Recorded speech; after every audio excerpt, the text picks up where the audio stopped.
This is a ground-mounted solar array that was the result of a class that we run in the spring semester called Systems Integration.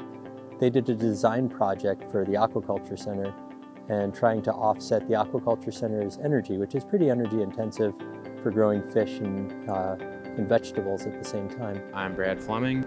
I am in the Renewable Energy BTech program. In class, we have done a lot of hands-on work with every piece of it, from testing the anchors to putting the panels on to just torquing everything and making sure it all looks good aesthetically. We have actually installed 2 arrays now. One we did on the side of the Renewable Energy Training Center, and this one will be here at the Aquaculture Center. I would recommend coming to SUNY Morrisville because it's a great program. The class sizes aren't that big.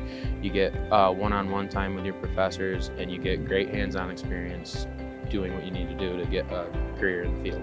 Our next inverter is going to hang out somewhere about in here so that we can make the next connection into this. The governor has established baselines that say we have to shift all of our electricity production to clean energy sources, and a big portion of that is renewable energy.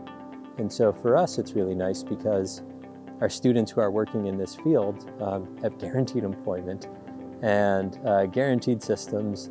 And since the state has decided this is incredibly important to move to clean energy systems, they need training, they need a workforce, and that's what we do. So between system design, system installation, project management, that's what our program is geared for.